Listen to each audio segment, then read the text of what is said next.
Lars Nordstrom pounded on Sigrid Lindqvist's door with frozen hands, his face raw with frostbite, having fled his own cabin after it became too cold to survive despite burning every log he owned.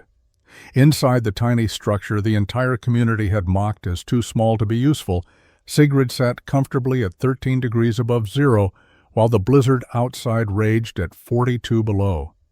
Before we continue, let us know where you're watching from, and if stories of frontier ingenuity move you, hit that subscribe button, because tomorrow's tale is even more unbelievable. The Wyoming Territory in the winter of 1842 was not a place for the weak or the unprepared. Sigrid Lindqvist understood this in the way that all people who survive harsh places eventually understand, not through philosophy or discussion, but through the daily work of staying alive. She was 31 years old that winter, unmarried by circumstance rather than choice, and operated a small trading post with her younger brother Anders near the confluence of two creeks in what would later become the northern part of the territory. Their location was remote, even by frontier standards, situated a full day's ride from the nearest settlement and 3 days from anything resembling civilization. The landscape around them was beautiful in the brutal way that mountains are beautiful. Pine forests that stretched unbroken for miles, clear streams that ran cold, even in summer, and winters that could kill a person in hours if they made the wrong decisions. Sigrid and Anders had come west 4 years earlier from Minnesota, part of the steady stream of Scandinavian immigrants who kept pushing into new territories, looking for land and opportunity. They had purchased their trading post from a French-Canadian trapper who wanted to retire, and they had made it work through careful management and genuine fairness in their dealings with the trappers, hunters, and occasional settlers who passed through their remote location. Anders was 26 that winter, tall and broad-shouldered, with an easy laugh and a gift for making friends. He was the social one, the one who knew everyone's names and remembered details about their families. Sigrid was different, quieter, more observant, more likely to watch and think than to jump into conversation. Where Anders made friends easily, Sigrid made careful assessments. Where Anders trusted people until they gave him reason not to, Sigrid waited to see what people revealed through their actions rather than their words. Their partnership worked because they complemented each other. Anders handled most of the trading and social interactions, while Sigrid managed the accounts, organized inventory, and made longer-term decisions about supplies. They lived in the cabin attached to their small trading post, a structure they had improved since purchasing the property. The cabin was typical of frontier construction, logs notched at the corners and stacked to form walls, gaps chinked with moss and mud, a single door and 2 small windows, and a roof made of poles covered with bark and sod. It was large by mountain standards, roughly 20 feet by 16 feet, with enough space for sleeping areas, storage for trade goods, and a central area with a table and fireplace. They had built it in 5 days the previous summer with help from 2 neighboring trappers, using methods that everyone in the territory understood and accepted. It was solid, weatherproof by frontier standards, and had served them well through 1 full winter. Neither Sigrid nor Anders had any reason to think their cabin was inadequate or dangerous. It was built the same way every other cabin in the region was built, using techniques that mountain men had used for decades. February of 1842 brought the kind of cold that veterans of multiple winters still talked about years later. The temperature dropped steadily through the first week of the month, falling from the normal winter range of 10 to 20 degrees below zero into territory that felt actively malicious. On February 9th, Sigrid's thermometer registered 34 degrees below zero at dawn. By midday, it had climbed only to 28 below. The sky was clear, crystalline blue, the kind of beautiful winter day that concealed its danger behind aesthetic perfection. Inside their cabin, Anders fed the fireplace constantly. He had risen before dawn to restart the fire from banked coals, and he had been adding wood steadily ever since. The fireplace was substantial, built with river stones, and a good draw that pulled smoke efficiently up the chimney. They had a winter's supply of firewood stacked outside, cut and split the previous autumn.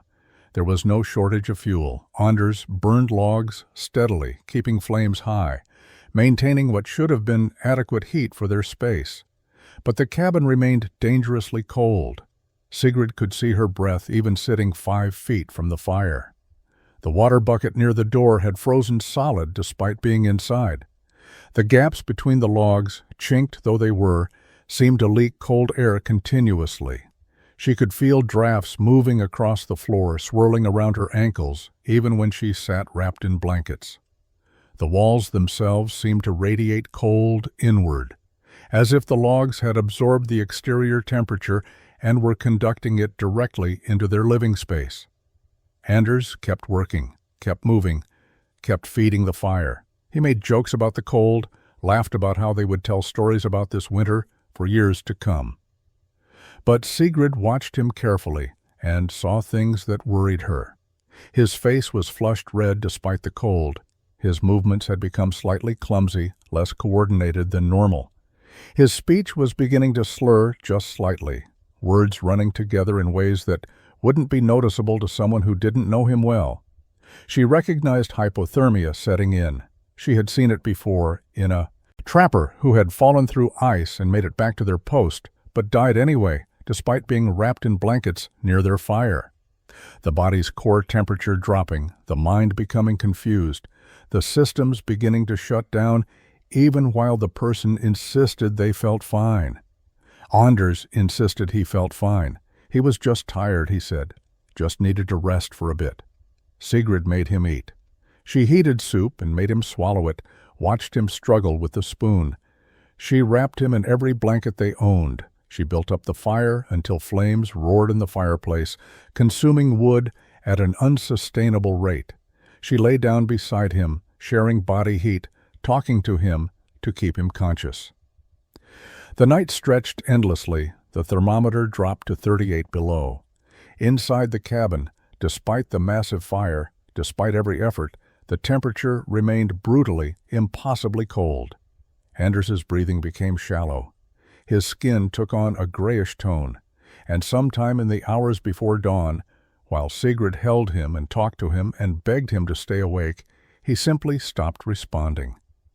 Anders Lindqvist died inside a heated cabin, wrapped in 4 blankets, lying 5 feet from a roaring fire. When dawn came, and Sigrid finally accepted that her brother was gone, she sat beside his body and tried to understand how such a thing was possible. The fire had burned all night. She had used nearly a quarter of their winter wood supply in 12 hours, feeding the flames constantly, desperately. The cabin had never been without heat. Yet Anders had frozen to death anyway, killed by cold that had penetrated their walls and their blankets and their fire, as if none of those protections mattered at all. She sat with him until mid-morning, until her own body began to show dangerous signs, until she realized that staying in the cabin meant she would die too. She forced herself to move, to stoke the fire again, to eat something, to drink water melted from snow. Then she went to find help. Lars Nordstrom lived closest, his trapline cabin about 3 miles northeast. She made the journey in nightmare conditions, temperatures still in the -30s, wind cutting through her heavy coat. She found Lars and his wife Britta preparing their own cabin against the cold. She told them Anders was dead. Lars rode back with her. He looked at Anders's body, at the massive remaining pile of ash in the fireplace, at the frozen water bucket. He shook his head slowly. "Bad luck," he said. "Some winters just take people. Nothing to be done." He helped Sigrid wrap Anders's body in canvas. The ground was frozen too hard for burial, so they placed him in their storage shed where the cold would preserve him until spring thaw allowed for proper interment. Over the next 3 days, other members of their scattered community came to pay respects. Kari Olofsdottir, a widow who lived in a dugout shelter 4 miles south, brought food. Jakob Holm, an elderly Swedish trapper, came and said prayers in their old language. Each visitor offered the same explanation: bad winter, bad luck, Some people just couldn't handle the cold. Anders must have had a weak constitution. Maybe something wrong with his heart. These things happened on the frontier, but Sigrid couldn't accept those explanations. Anders had been healthy, strong, experienced with winter conditions. He hadn't been outside when he died. He had been inside their cabin, next to a fire, wrapped in blankets. Every protection available to them had failed. Every common-sense approach to staying warm had been inadequate. And if it could happen to Anders, it could happen to anyone, including herself. When spring finally came, in late March, and the ground thawed enough for burial, Sigrid dug her brother's grave on a hillside overlooking the creek where they had run their trap lines together. She marked it with stones and a wooden cross carved with his name and dates. She stood there alone, looking at the mountains, and made a decision. She would not accept that people should freeze to death inside their own cabins. She would not accept that this was simply how frontier winters worked. There had to be a better way. The remainder of that brutal winter became Sigrid's education in structural failure. She could not stop thinking about how Anders had died, could not accept the community's casual attribution to bad luck. When the extreme cold finally broke in mid-February and temperatures rose to merely 10 or 15 below zero, she began visiting other cabins in the region, ostensibly to trade or check on isolated trappers, but actually to study how different structures handled the cold. She visited Lars Nordstrom's cabin first. It was larger than hers, perhaps 24 feet by 18 feet, built with the same notched log technique everyone used. Lars and Britta and their 2 young children lived there year-round. Sigrid noticed that despite the larger space and Lars's considerable skill as a woodsman, the cabin suffered the same problems hers did. Drafts moved constantly across the floor. The walls radiated cold. The family stayed huddled near the fireplace, wrapped in blankets, even during midday. Lars burned enormous quantities of wood to maintain barely adequate temperatures. She visited 3 more trapper cabins over the following weeks. All showed identical patterns, large interior spaces that were impossible to heat effectively, gaps in chinking that allowed cold air to infiltrate continuously. No insulation beneath floors, so ground cold conducted directly upward, roofs that were minimal, just enough to keep rain and snow out, but providing no thermal protection. Everyone accepted these conditions as normal. This was simply what winter cabins were like. You burned a lot of wood, you stayed near the fire, you endured. But then Sigrid visited Kari Olafsdottir, and she saw something different. Kari's dwelling wasn't a traditional log cabin. She lived in a dugout shelter carved partially into a hillside, with a front wall made of logs and a roof of poles covered with 3 feet of packed earth. The interior was small, perhaps 10 feet by 12 feet, barely large enough for one person's living space, and it was noticeably warmer than any cabin Sigrid had visited. Kari's fire was small, just a modest blaze in a simple stone fireplace. Yet the interior temperature felt comfortable. No drafts moved across the floor. The walls didn't radiate cold. Kari used perhaps half the firewood that trappers with larger cabins consumed, yet maintained better interior conditions. When Sigrid asked about it, Kari shrugged. "Small space warms fast," she said. "Earth walls keep heat in. Thick roof helps too. Built it this way because I'm alone and couldn't cut enough wood for a big cabin." Sigrid spent an hour in Kari's dugout, observing details: the compact interior volume, the earth insulation on 3 sides, the thick roof providing massive thermal protection, the minimal surface area for heat loss. None of it was theoretical or complex. It was simple physics: less space required less heat, more insulation retained more warmth. But nobody built this way deliberately. Kari had stumbled into efficiency through necessity and limited resources. Spring came late in 1842, arriving tentatively in mid-April, with temperatures that finally stayed above freezing during daylight hours. Sigrid spent the first weeks of thaw completing the grim task of settling Anders's affairs. She sold the trading post to a pair of brothers from Missouri who had been looking for an established location. The sale gave her enough money to live modestly for several years if she was careful. She kept their trap lines and the land where their cabin stood, but she knew she couldn't continue operating the trading post alone. It required two people to manage safely. With her time now her own, Sigrid began a systematic study of structures that stayed warm.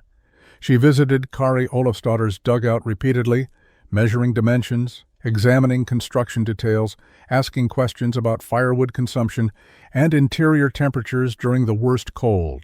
Kari was patient with her questions, perhaps understanding that Sigrid's obsession grew from grief and the need to understand why Anders had died. The numbers were striking. Kari's space was less than one-third the volume of a standard cabin, yet it stayed consistently warmer using half the firewood. Sigrid expanded her observations beyond human structures. She spent days watching prairie dog colonies, noting how the animals created complex underground warrens that protected them from temperature extremes. She examined wolf dens dug into hillsides, observing how shallow the excavations were, yet how effectively they sheltered pups during spring cold snaps. She found a bear hibernation den in a rock cavity, noting the small entrance and the thick layer of insulating debris the bear had dragged inside. Every observation reinforced the same principles: small spaces, thick insulation, minimal openings. In late May, she encountered Jacob Holm on the trail near her property. The elderly Swedish trapper was in his 60s, one of the oldest men still working trap lines in the territory. He had known Anders and had spoken at his burial. When he saw Sigrid measuring the entrance to a badger den with a piece of marked string, he sat down on a fallen log and waited for her to finish. "You are trying to understand the cold," he said in Swedish accented English. It wasn't a question. Sigrid explained what she was doing, expecting the same dismissive response she had received from others in the community. But Jakob nodded thoughtfully. He told her about his childhood in northern Sweden, about the turf houses farmers built with walls 3 feet thick made of stacked sod. He described mountain shepherd huts in Norway, tiny stone structures with massive walls, and roofs buried under layers of earth and grass. These buildings, he said, stayed warm in winter and cool in summer, using minimal fuel. They worked because they understood what most frontier builders ignored, that keeping heat in was more important than generating heat. Jakob had been in America for 40 years, had adopted American building methods because that was what everyone did here. But he remembered the old ways. Your brother died because your cabin was built to look like a cabin, not to work like a shelter, he said. In the old country, we built for winter first. Here, people build for speed. He spent 2 hours with Sigrid that afternoon, sharing memories and principles. When he left, Sigrid had filled pages of a notebook with sketches and calculations. Summer of 1842 gave Sigrid time to think without the immediate pressure of survival. She sold most of her inventory from the trading post, but kept the trap lines, planning to work them herself when autumn came. The income from furs would be modest but sufficient for her needs. More importantly, maintaining the trap lines gave her a reason to stay in the territory, and staying meant she could pursue the obsession that now dominated her thinking. Understanding exactly why frontier cabins failed to protect people from cold. She began with basic arithmetic, using charcoal on pieces of bark because paper was too precious to waste. She calculated the interior volume of her old cabin, 20 feet by 16 feet by 8 feet tall, gave her 2,560 cubic feet of space. Kari's dugout was roughly 10 feet by 12 feet by 7 feet tall, 840 cubic feet. Her cabin had 3 times the volume, which meant it required roughly 3 times the heat energy to warm to the same temperature. But volume was only part of the problem. Heat escaped through walls, roof, and floor. Her old cabin had approximately 860 square feet of surface area through which heat could escape. Kari's dugout, with 3, Earth walls providing insulation had perhaps 400 square feet of exposed surface area, less than half. Even accounting for the smaller volume, Carrie's structure was fundamentally more efficient. Sigrid moved on to firewood calculations. A standard cabin like hers consumed approximately 12 to 15 logs per day during deep winter to maintain barely adequate temperatures. Each log represented roughly 2 hours of cutting, splitting, and hauling labor. Over a 5-month winter, a single person would need to process approximately 1,800 to 2,200 logs just to avoid freezing. For someone working trap lines and managing other survival tasks, that workload was barely sustainable. Carrie's dugout used 6 to 8 logs per day during the same conditions and maintained better interior temperatures. Over a winter, that was 900 to 1,200 logs. Still substantial work, but manageable for a single person. The difference between sustainable and unsustainable, between comfortable survival and desperate fuel consumption. Ground cold was another factor Sigrid calculated. Earth temperature at depths below 3 feet remained relatively constant year-round, usually in the 40 to 50 degree range, even when surface temperatures dropped to 40 below. A cabin built directly on the ground conducted cold upward through the floor continuously, but a cabin elevated above the ground with an air gap beneath would be insulated from ground cold, while also avoiding the moisture problems that plagued earth floors. Roof insulation presented similar mathematics. A standard cabin roof, poles covered with bark, and perhaps 6 inches of sod, provided minimal thermal protection. Heat rose and escaped through the thin barrier continuously.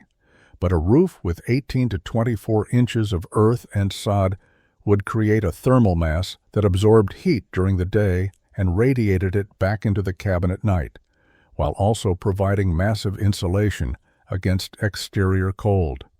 Sigrid spent 6 weeks that summer working through calculations, refining numbers, testing assumptions.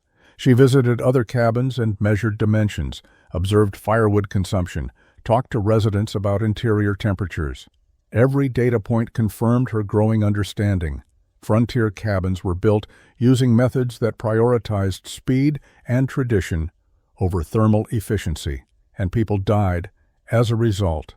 By August of 1842, Sigrid had completed her calculations and developed specific plans for a new cabin. She would build it herself before winter came, using principles that contradicted nearly every accepted practice in frontier construction. When she began mentioning her intentions to other members of the scattered community, the response was immediate and universal. People thought she had lost her mind. Lars Nordstrom was the first to see her drawings. She had sketched the design on a piece of tanned leather showing a small, rectangular structure elevated on posts with an extremely thick roof. Lars studied it for several minutes in silence, then looked at her with genuine concern. "Sigrid, this is too small. Where will you store your furs, your supplies, your firewood for winter?" She explained that the cabin was only for living and sleeping. She would build a separate storage shed for supplies. The small interior volume was intentional, designed to be heated efficiently. Lars shook his head. "You'll go crazy in a space that small. A person needs room to move, to live. This is like building yourself a box to sleep in." When she explained the elevated foundation, Lars's concern turned to incredulity. "You want to raise it off the ground? In winter?" "Sigrid, that will make it colder, not warmer. Heat rises. Everyone knows that. You'll be sitting on a platform with cold air flowing underneath. It makes no sense." The roof design provoked the strongest reaction. Sigrid planned to build a roof structure that would support 18 to 20 inches of earth and sod, creating a living roof with grass growing on top. Lars stared at the drawing. "That roof will weigh more than the entire cabin. You'll need massive logs just to support it. And for what? To grow grass on your roof? Sigrid, I say this with respect for your brother's memory. Grief has affected your judgment. This plan is wasteful and foolish."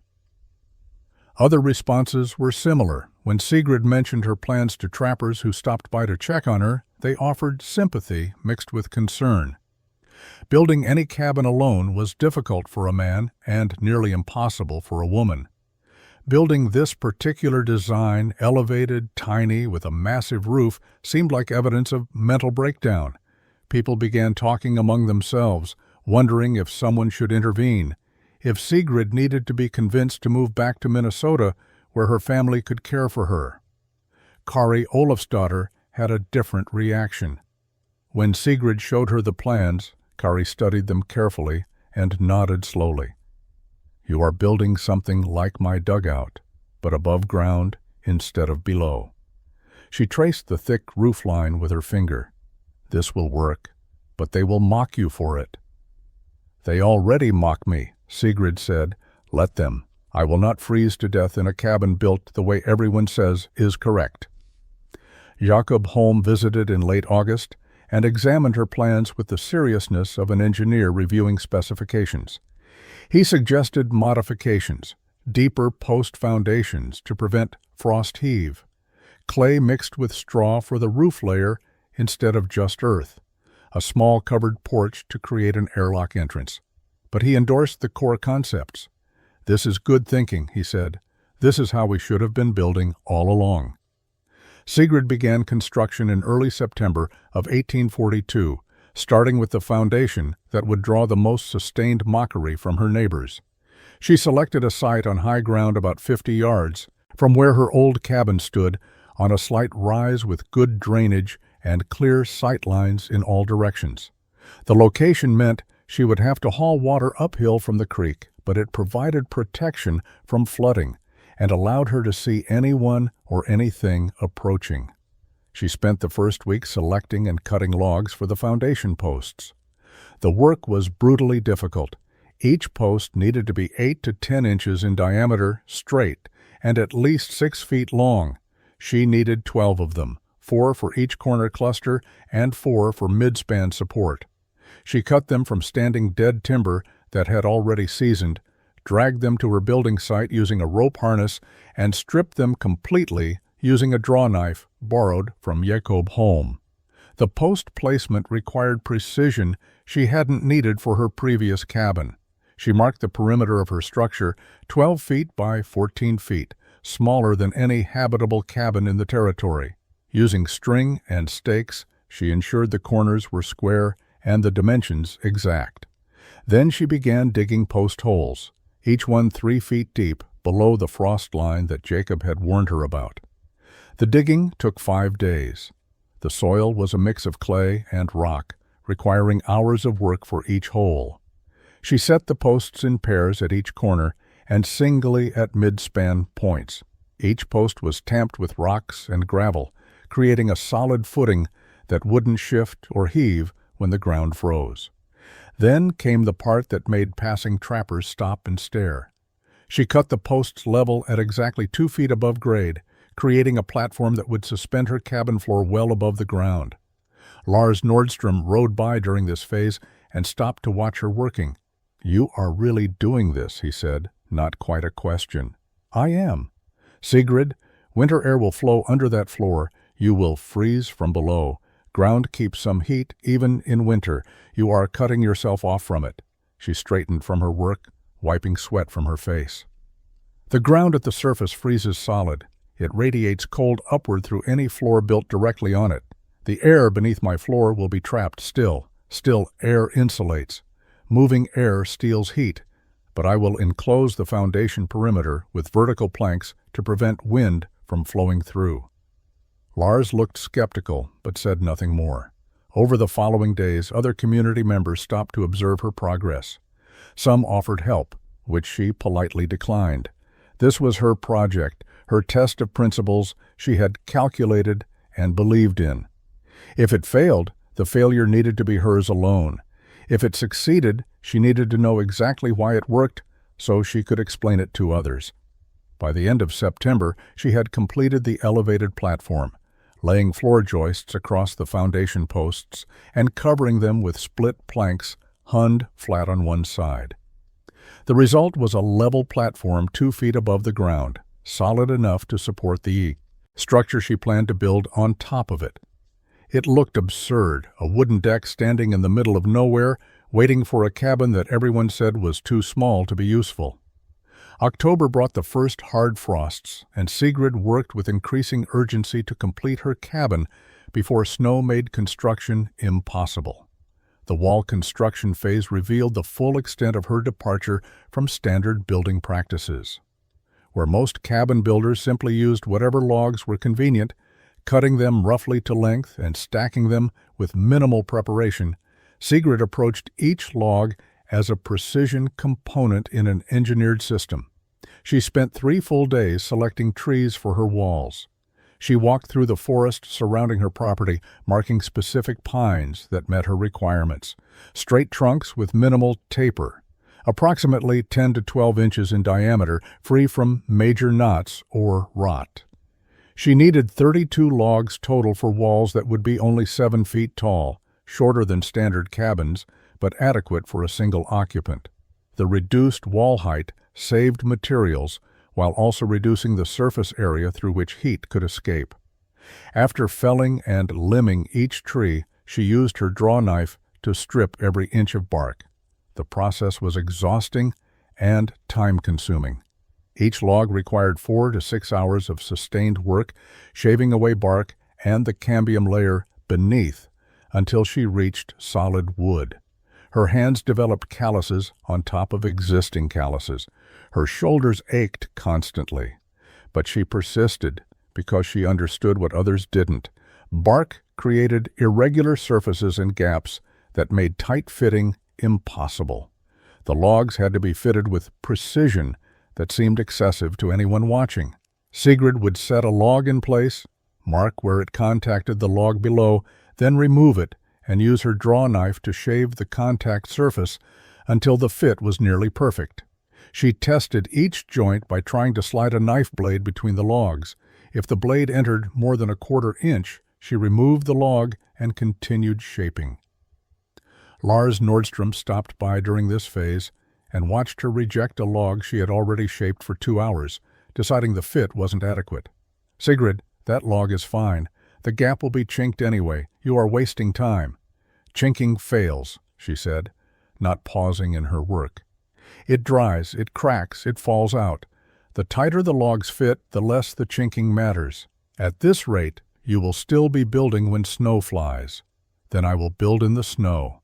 She developed a chinking mixture that departed from standard moss and mud combinations. Using clay from the creek bank, she mixed it with dried grass cut from the meadow and pine pitch she had collected and boiled down from sap. The mixture took 3 days to prepare, heating the pitch until it reached the right consistency, mixing precise ratios of clay to grass to resin. The result was a compound that remained slightly flexible when dry, that adhered to wood with surprising strength, and that was genuinely waterproof. She applied the chinking as she built, packing it between each log course while it was still warm and workable. The process was meticulous and slow. A standard cabin crew could raise walls in 2 days. Sigrid spent 5 weeks on her walls, working alone, fitting and chinking each log with obsessive attention to detail. By late October, when the first snow dusted the ground one morning, her walls stood complete, short, compact, and fitted so tightly that, even without chinking, wind could barely penetrate. The roof construction began in early November and immediately became the most controversial aspect of Sigrid's entire project.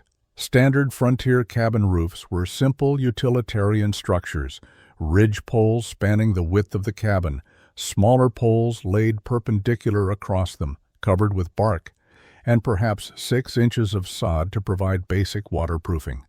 The entire roof system on a typical cabin weighed perhaps 800 to 1,000 pounds and could be completed in 2 days with 2 people working. Sigrid's roof would weigh nearly 3 tons when complete and would take her 3 full weeks to build working alone. The structure began with massive ridge poles, logs 8 inches in diameter, running the 14-foot length of her cabin. She spaced these primary supports only 18 inches apart instead of the standard 3 to 4 feet. Getting them into position required a complex system of ropes and leverage, using a tripod frame she constructed specifically for lifting. Each ridge pole took half a day to position and secure. Across the ridge poles, she laid split planks instead of round poles. She had spent a week preparing these planks, using wedges and a maul to split straight-grained pine logs, then shaping one face of each plank flat with her draw knife. The planks overlapped like shingles, each one covering the gaps in the layer below. She pegged each plank to the ridge poles using wooden pins she had whittled during evening hours. The result was a solid wooden deck that would support enormous weight. Over the planks went multiple layers of birch bark she had harvested and dried during the summer. Birch bark was naturally waterproof and flexible, far superior to pine or fir bark for roofing. She laid it in overlapping courses, each layer offset from the one below, creating a waterproof membrane 6 layers deep. Then came her clay mixture, the same compound she had used for chinking, but applied in a layer 2 inches thick across the entire roof surface. She worked section by section, spreading the clay while it was still warm, smoothing it to create a continuous seal. The final layer was sod, thick sections cut from the meadow, each piece roughly 2 feet square, with grass roots still attached. She laid them grass side up, fitting them together like puzzle pieces, creating a living roof that would root and grow. The sod layer was 12 to 14 inches thick, composed of dense root systems and soil that weighed approximately 80 pounds per square foot. The total roof weight exceeded 5,000 pounds, supported by the closely spaced ridge poles and the massive wall logs below.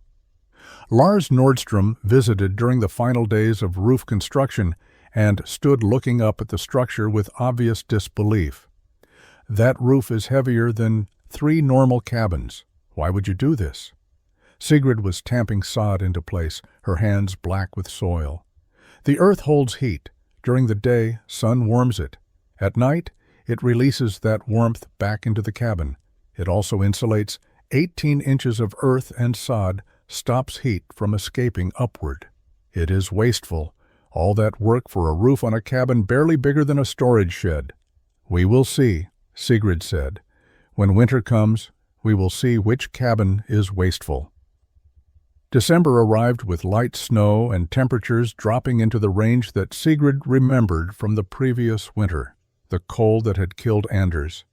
She worked with increasing urgency to complete the final details of her cabin, the elements that seemed minor but that she knew would prove critical when truly brutal weather arrived. Each detail reflected principles she had calculated and observations she had made during her months of study. The window placement had been carefully considered. She cut a single opening in the south-facing wall, positioned 5 feet above the interior floor level. The opening was small, only 12 inches wide by 14 inches tall, large enough to provide light and allow her to see out, but minimal in terms of heat loss. She built a shutter from thick planks reinforced with wooden cross braces, hinged on the interior so it could be secured tightly against the opening. Behind the shutter, she installed oiled canvas stretched across a wooden frame, creating a translucent barrier that allowed diffused light to enter even when the shutter was closed. The door required 2 full weeks of work.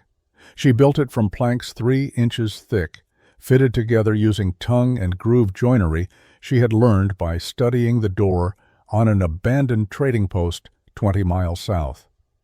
The planks interlocked so tightly that the completed door was effectively a single piece of wood. She reinforced the interior face with diagonal wooden braces, creating an X pattern that prevented warping. The door hung on massive wooden hinges she carved from oak, mounted in mortises cut deep into both the door and the door frame. The hinges couldn't be torn free without destroying the logs themselves. The door frame was integrated into the wall structure, not added as an afterthought. She had built the walls with a deliberate gap, then fitted specially shaped logs into that gap to create a frame that was part of the wall itself. The locking mechanism was a heavy wooden beam that slid horizontally through brackets mounted to the door, extending into a mortise, cut into the adjacent wall log. When engaged, the beam connected the door directly to the wall structure. Inside, Sigrid built a stone fireplace in the northeast corner using river rocks she had collected during the autumn. The fireplace was smaller than standard frontier fireplaces, designed for efficiency rather than size. She built it with a narrow throat and a well-defined smoke shelf, features she had learned from Jakob Holm's descriptions of Swedish heating stoves. The chimney extended well above the roofline and was capped with flat stones that prevented rain entry while allowing smoke to escape. She constructed a sleeping platform along one wall, raised 2 feet off the floor with storage space beneath. She built a small table that folded against the wall when not in use, and simple shelves mounted high for supplies. Every element was compact, space-efficient, and carefully positioned.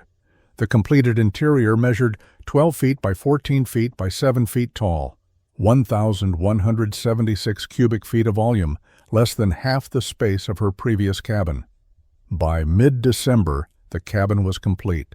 Sigrid moved her essential supplies inside: winter clothing, food stores, trapping equipment, firewood for starting fires. She left most of her bulky supplies in a storage shed she had built nearby. The cabin itself contained only what she needed for daily living. Standing in the completed space, she could touch both side walls by extending her arms. It was indeed too small by conventional standards, but convention had killed her brother, and she was done with convention. The first real test came on December 18, 1842, when an early cold snap pushed temperatures down to 8 degrees below zero overnight. Sigrid had been living in her completed cabin for 3 days, still adjusting to the compact space, still learning how her design performed under normal winter conditions. But 8 below wasn't normal winter weather. It was a preview of the brutal cold that would come in January and February, and it arrived weeks earlier than expected.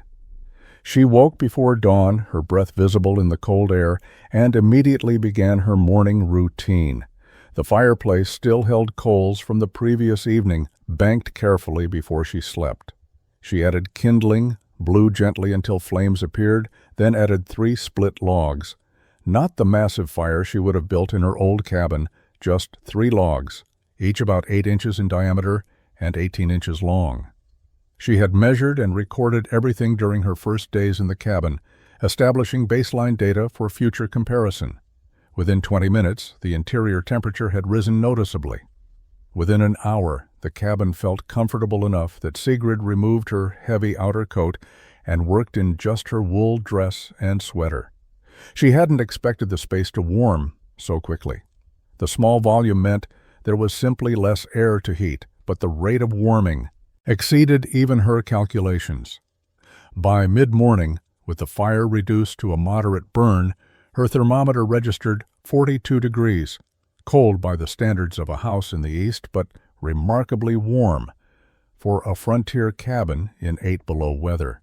She spent the day deliberately testing the cabin's performance. She let the fire burn down to coals around noon, then waited to see how quickly the space would cool. The temperature dropped slowly, losing only 6 degrees over 3 hours. The thick roof was performing exactly as she had theorized. The thermal mass of 18 inches of earth and sod was absorbing heat during the warming period and releasing it gradually when the fire diminished. The tight log fitting and careful chinking eliminated the drafts that had made her old cabin miserable. By evening, the exterior temperature had dropped to 12 below zero. Sigrid rebuilt her fire, again using just 3 logs. She prepared her dinner, venison stew heated in a pot hung over the flames, and ate sitting at her small table, writing observations in a notebook by candlelight. Interior temperature at dinner time, 38 degrees with a moderate fire. She added 2 more logs before sleeping, banked the coals carefully, and settled into her sleeping platform, wrapped in 2 blankets instead of the 4 she had needed in her old cabin. She slept comfortably through the night. When she woke at dawn, the interior temperature had dropped to 32 degrees, exactly at freezing. But the cabin had maintained that temperature for hours with no active fire, just residual heat radiating from the roof mass and retained by the tight walls. She had used perhaps 8 logs total in 24 hours. In her old cabin during similar weather, she would have burned 30 to 40 logs and still struggled to maintain adequate warmth. The mathematics were proving accurate. The design worked. Through late December and into January of 1843, Sigrid maintained detailed records of her cabin's thermal performance. She had 2 thermometers, one inside mounted on the wall near her sleeping platform, and one outside mounted on the north side of the cabin where direct sun wouldn't affect readings. Every morning and evening, she recorded both temperatures along with notes about fire size, wood consumption, and her own comfort level. The data accumulated into an undeniable pattern. On days when exterior temperatures ranged from 0 to 10 degrees, her cabin maintained interior temperatures of 35 to 45 degrees using 6 to 8 logs per day. On colder days when exterior temperatures dropped to 10 or 20 below, interior temperatures held at 28 to 35 degrees using 10 to 12 logs per day. The differential between inside and outside remained remarkably consistent, typically 40 to 50 degrees, sometimes reaching 55 degrees during the coldest nights when her roof's thermal mass was fully charged. From a day of heating, she compared these numbers to what she remembered from the previous winter. Her old cabin in similar conditions had required 30 to 40 logs daily just to maintain barely adequate temperatures, often failing to keep interior conditions above 20 degrees when exterior cold reached 20 or 30 below. The fuel efficiency of her new design was approximately 4 times better, and the interior comfort level was substantially higher.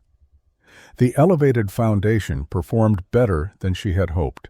She had enclosed the perimeter with vertical planks as planned, creating a still airspace beneath the floor. That trapped air provided insulation exactly as she had calculated, preventing ground cold from conducting upward while also avoiding the moisture problems that plagued earth floors. The floor itself remained dry and relatively warm, never pleasant to walk on barefoot, but noticeably warmer than the floors in standard cabins that sat directly on frozen ground. The thick sod roof proved to be the critical element. During daylight hours, even weak winter sun warmed the dark earth surface. That heat absorbed into the massive thermal mass of soil, roots, and clay, storing energy that released gradually into the cabin throughout the night. On overcast days without direct sun, the roof still functioned as 18 inches of insulation, preventing interior heat from escaping upward. The living grass on the surface had died back for winter, but the root systems remained intact, holding the soil together and preventing erosion. Sigrid's compact interior volume had drawbacks she hadn't fully anticipated. Storage was indeed limited. She made frequent trips to her separate supply shed for food and equipment. The space felt confining after hours inside during storms. She couldn't pace when restless, couldn't spread out work projects the way she had in her larger cabin, but these inconveniences were trivial compared to the fundamental success of the design. She was warm, she was safe. She was using a fraction of the firewood she had consumed the previous winter, and she was alive in conditions that had killed Anders. By late January, she had accumulated 6 weeks of continuous data. The patterns were clear and consistent. Her cabin maintained a temperature differential of 45 to 55 degrees between inside and outside, using approximately 1/4 the firewood of a standard cabin. The mathematics she had worked out during the summer were proving accurate in real-world conditions. Everything she had been mocked for, the small size, the elevated foundation, the massive roof, was functioning exactly as designed. The storm that would validate Sigrid's design beyond any doubt began on January 24, 1843, with a dawn sky the color of old iron and a wind that came straight out of the north carrying the smell of serious cold. By mid-morning, snow was falling horizontally, driven by gusts that made the forest sound like an ocean. By afternoon, the temperature had dropped to 28 below zero, and was still falling. Sigrid secured her cabin, brought extra firewood inside, and prepared to wait out what was clearly going to be a significant weather event. The storm lasted 3 full days. Temperatures dropped to 42 below zero on the second night, the coldest Sigrid had ever recorded. Snow accumulated 3 feet deep on level ground, drifted much deeper in hollows and against structures. Wind stripped remaining needles from pine trees and created a whiteout that made visibility impossible beyond 20 feet. It was the kind of storm that killed unprepared people, the kind that exposed every weakness in construction and planning. Sigrid's cabin performed magnificently. She maintained a small fire continuously, feeding it every few hours with 2 or 3 logs. The interior temperature fluctuated between 32 and 38 degrees, cold enough that she wore her heavy sweater and kept blankets wrapped around her shoulders, but warm enough that she was never in danger. She slept comfortably. She cooked meals. She spent hours reading by firelight and writing in her journal. The wind howled outside, and snow piled against her walls, but inside her small space she remained safe and relatively comfortable.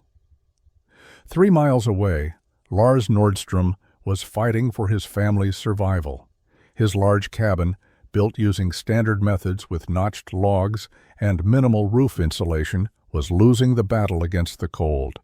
Lars burned firewood desperately, feeding his fireplace constantly, but the interior temperature continued to drop. Drafts swirled through gaps in the chinking. Cold radiated through the thin roof and up through the floor from frozen ground.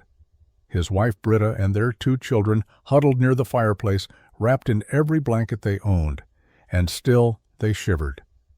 By the 3rd night of the storm, Lars had burned through his entire accessible firewood supply, the logs he had stacked inside and immediately outside his door. The temperature in his cabin had dropped to 18 degrees despite his efforts. His children were showing signs of hypothermia, confusion, lethargy, slurred speech. Britta's lips had taken on a bluish tint. Lars made a desperate decision. He knew Sigrid's cabin was only 3 miles south. If he could reach it, if she would shelter them, they might survive. Staying in their own cabin meant they would freeze to death, despite being surrounded by walls and having burned massive amounts of firewood. He wrapped his family in blankets and furs, waited for a slight break in the wind, and led them out into the storm. The journey that normally took 40 minutes stretched into 2 hours of nightmare. Visibility was nearly zero. Drifts required constant detours. The cold was so intense it hurt to breathe. Lars carried his younger child. Britta carried the older one.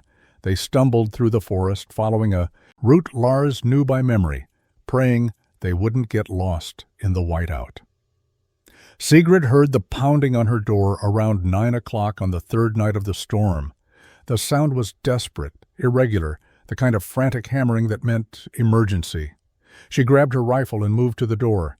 "Who is there?" she called in Swedish, then repeated in English. "Lars Nordstrom, my family, we need help." The voice was raw, barely recognizable. Sigrid slid the locking beam free and pulled the door open against the wind. Lars stumbled inside first, carrying his younger daughter Elsa, who was 4 years old and barely conscious. Behind him came Britta, carrying their son Eric, who was 6, equally unresponsive. They were covered in snow, their clothing frozen stiff, their exposed skin dangerously pale. Sigrid pushed the door closed and secured it. 6 people now occupied a cabin designed for 1. The space became truly cramped, but it was also immediately noticeably warm compared to the deadly cold outside. Lars stood near the door, breathing hard, melting snow dripping from his coat.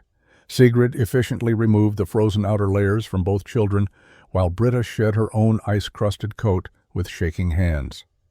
"How long were you outside?" Sigrid asked, examining Elsa's face, checking for frostbite. 2 hours, maybe more. Got lost twice. Lars was still catching his breath. "Our cabin. We couldn't stay warm. Burned all the wood we could reach. Temperature kept dropping. The children?" His voice broke. Sigrid moved both children close to the fireplace, but not too close. She wrapped them in her blankets, already warmed from hanging near the fire. She heated water and made them drink it in small sips. Britta sat on the floor next to her children, rubbing their hands and feet, speaking to them quietly in Swedish. Within 20 minutes, both children began responding more normally. Color returned to their faces. Their shivering became stronger and more sustained. Within an hour, both were awake, aware, talking in tired voices. They would survive. Lars sat on Sigrid's sleeping platform, his head in his hands. His family had nearly died in their own cabin. He had been forced to flee into a blizzard and seek shelter in the tiny structure he had mocked as too small and wasteful. And that ridiculous cabin was warmer right now, with 6 people inside and a small fire, than his large cabin had been with just 4 people and a massive fire consuming wood at an unsustainable rate. The Nordstrom family remained in Sigrid's cabin for 2 more days while the storm finished its work. 6 people in 118 square feet created challenges. But what struck Lars most forcefully wasn't the inconvenience, it was the warmth.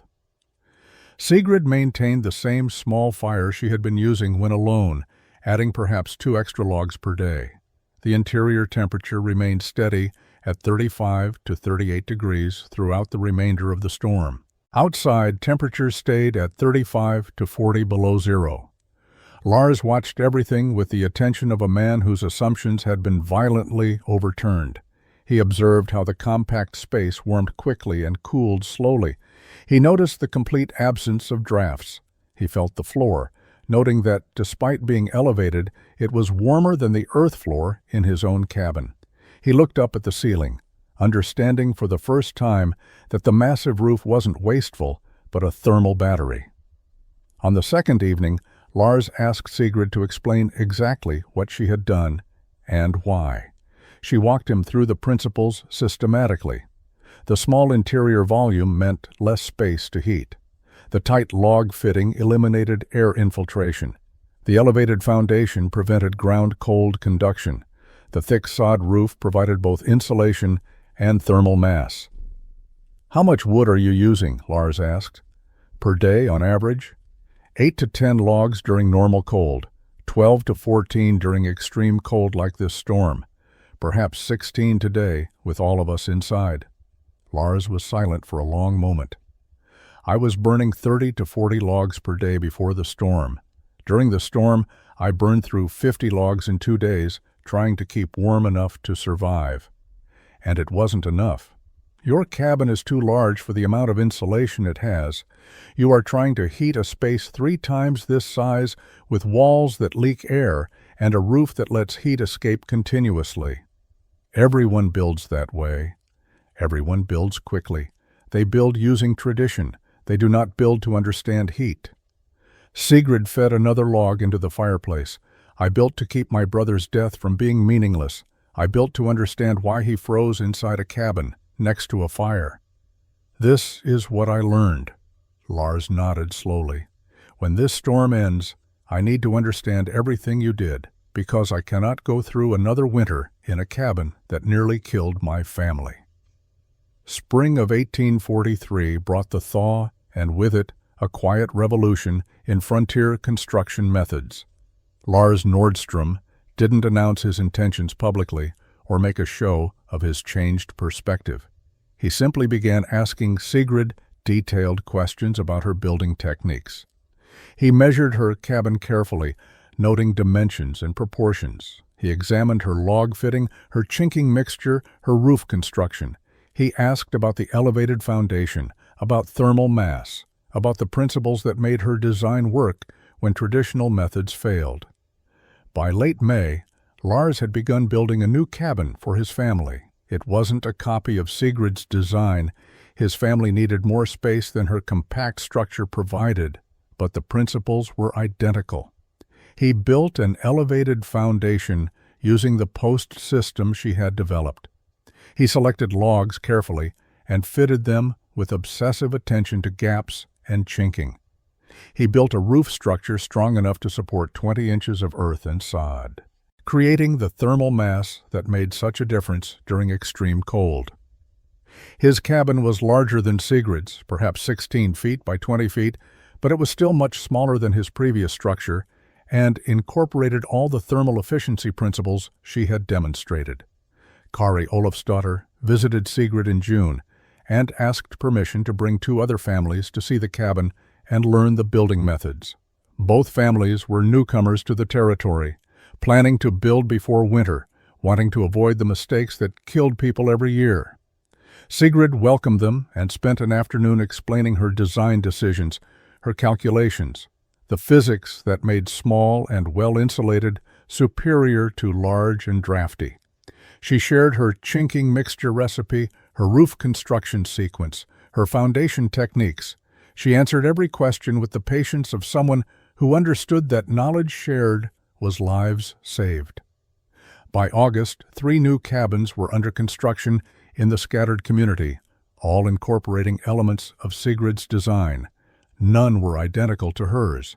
Families adapted the principles to their specific needs, available materials, and building skills. But all featured elevated foundations, carefully fitted logs, superior chinking, and thick sod roofs. All were smaller than traditional frontier cabins, prioritizing thermal efficiency over interior space. The builders worked slowly and carefully, investing weeks instead of days in construction, understanding that the extra time spent building would be repaid many times over in reduced firewood needs and improved survival odds. The adoption spread organically, driven not by Sigrid's promotion, but by practical results. People who visited her cabin during winter months experienced the warmth firsthand. Those who had sheltered there during the January blizzard told their stories to others. Lars Nordstrom's public acknowledgement that his family had nearly died in a traditionally built cabin, while Sigrid's design kept them safe, carried weight in the community. Word traveled through the network of trappers, traders, and scattered settlers that comprised frontier society. The woman who had been mocked for building too small was now quietly sought out for advice. Sigrid never charged for her consultation or demanded credit for her innovations. When people asked why she shared her knowledge so freely, her answer was simple. I learned these things because my brother died. If what I learned keeps others from dying the same way, then his death has meaning. That is enough.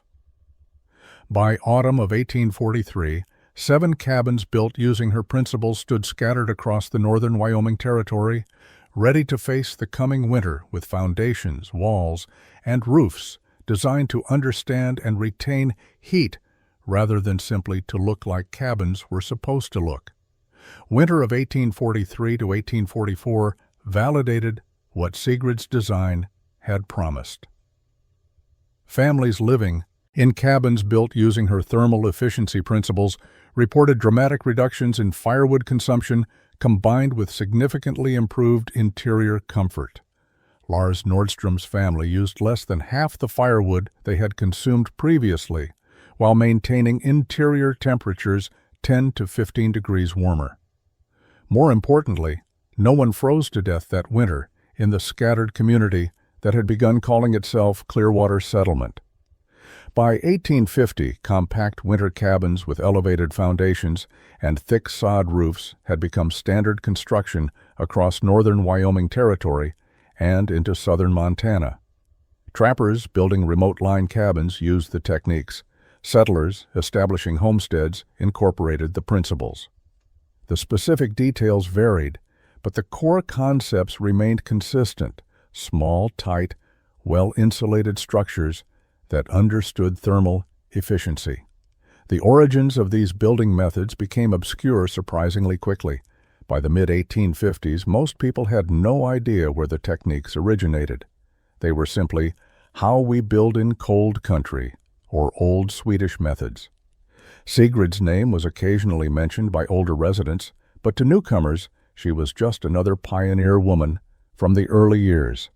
The innovations she had developed through grief and calculation had become anonymous frontier knowledge. Sigrid continued working her trap lines through the 1850s, living alone in her small cabin, maintaining the independence she had established after Anders's death. She never married, though she received occasional proposals. She seemed content with solitude, with her books and her work. In 1858, at age 47, she sold her trap lines and moved to a small farm near Laramie. She wanted land she could cultivate, a different kind of work for her later years. She died on March 14, 1881, at age 70 from pneumonia following a late winter cold. She was buried in the Laramie Cemetery next to a plot she had purchased years earlier and marked with a stone bearing Anders's name. Her obituary mentioned her years as a trapper and her small farm, but said nothing about cabin construction or the innovations that had saved dozens of lives. Her original cabin stood until 1893, still occupied by various trappers who recognized its superior construction. Eventually, it was abandoned as the area became more settled. The elevated foundation rotted, then the walls collapsed. The thick sod roof eroded and slumped into the interior. By 1900, nothing remained but a depression and scattered logs. But the knowledge Sigrid had developed remained embedded in frontier building traditions, an anonymous legacy that continued keeping people warm and alive long after her name was forgotten.